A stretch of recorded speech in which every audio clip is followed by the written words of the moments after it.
Bonjour et bienvenue pour ce tour d'horizon économique, géopolitique, énergétique, immobilier et boursier. Nous sommes le jeudi 28 septembre et pour comprendre comment tourne la planète finance, c'est sur l'inforruptible et nulle part ailleurs. Et l'épisode du jour s'intitulera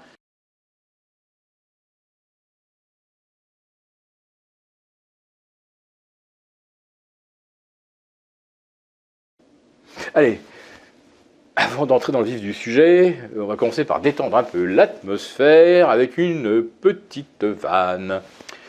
Comment appelle-t-on un promoteur immobilier lorsque les taux passent de 0 à 5%? Allez, 3 secondes. Allez, la bonne réponse, c'est pas. Et oui, on ne l'appelle pas. Quand les taux sont à 5%, le téléphone ne sonne plus et les promoteurs ont actuellement du mal à écouler les fins de programme. Et je ne parle même pas de ceux sur lesquels il existe un permis de construire et où on a commencé le chantier et où il n'y a plus personne pour venir se renseigner dans le petit Algeco où on vous explique le merveilleux programme en construction. Les primo-accédants ont complètement disparu, bon, ça fait presque un an déjà. Maintenant, ce sont les classes moyennes sup. Non pas que certains n'auraient pas les moyens d'emprunter, mais emprunter à 5%, quand on empruntait à 1,20 il y a 2 ans, évidemment, ceux qui auraient éventuellement des moyens vont payer cash et ils ne vont pas recourir à l'emprunt. Bon, c'est ce qu'on observe d'ailleurs aux États-Unis. Il y a énormément d'acheteurs cash en ce moment sur des biens même d'un prix assez élevé. Pourquoi? Eh bien parce que vous avez des family office, des BlackRock, des Vanguard, des State Street, qui essaient de se diversifier, pas rester que sur du virtuel comme les actions, ou sur les placements classiques ETF et qui veulent donc du concret, du tangible, dans un contexte qui demeure inflationniste. N'en doutez pas un seul instant, le pétrole vient d'atteindre 97 $, je parle du Brent, on a franchi les 93 sur le WTI. Imaginez donc qu'avec ces cours du pétrole, l'inflation est repartie pour un second tour.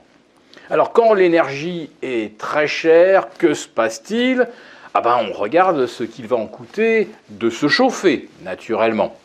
Alors en France, alors là c'est un véritable bonheur. Les factures d'électricité ont quasiment doublé.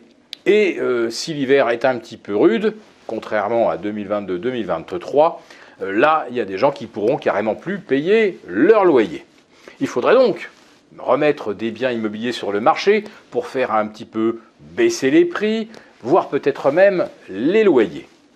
Mais l'odieux de l'immobilier qui réside à l'Élysée ne le veut pas. C'est très simple. Bruno Le Maire, notre génial ministre de l'économie, a eu une fulgurance en début de semaine dans Le Parisien.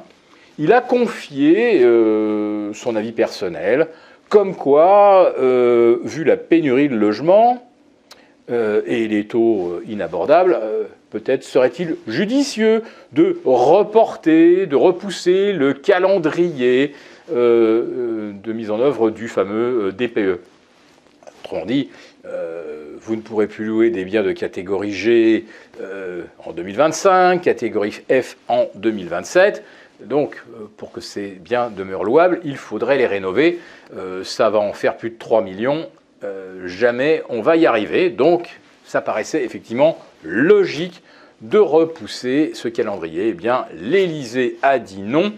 Quand Bruno Le Maire est arrivé au Conseil des ministres, il a dû se faire souffler dans les bronches et notre président a dû lui expliquer qu'il ne fallait plus raconter de bêtises dans Le Parisien parce que c'est quand même la Pravda de l'Élysée et il ne faut pas raconter n'importe quoi.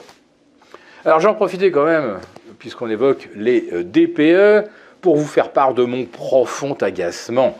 Parce que quand on regarde bien comment sont faits les DPE, c'est une véritable rigolade. Alors déjà, d'un expert à l'autre, on peut être G avec le premier, on peut être E, ou voire même D avec le second. Les critères sont à géométrie variable. Vous avez des diagnostiqueurs qui vous demandent quelle est votre note d'électricité. Alors, si vous lui produisez une note à 300 € par mois, il va conclure que votre logement de 3 pièces est une passoire énergétique, sans prendre en compte qu'en fait, le logement est occupé H24 par un couple de retraités qui est un peu frileux, donc qui pousse un peu le chauffage, et qui en plus de ça a 3 ordinateurs qui tournent en permanence. Et puis vous avez des diagnostiqueurs qui regardent la maison, si ils voient qu'elle est en brique, allez, paf, de toute façon, vous n'aurez pas mieux que F. C'est comme ça, la brique n'est pas un très très bon isolant. Et là, le diagnostiqueur ne va même pas s'embarrasser.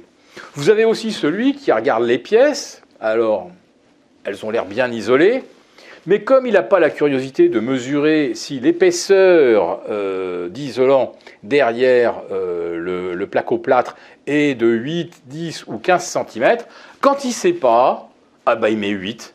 Et donc ça vous colle la plus mauvaise note au niveau de l'isolation. Il faut être là pour lui préciser que non, on a bien mis du 15 cm partout et on a même mis du 20 ou du 20 cm sous les toits. Sinon, il va mettre par défaut une notation qui sera évidemment, excusez-moi le mot, dégueulasse. Enfin, il y a des tas de critères comme ça qui sont totalement absurdes et qui font que beaucoup de logements ont basculé dans la catégorie infamante de la passoire énergétique, alors qu'il n'en est strictement rien.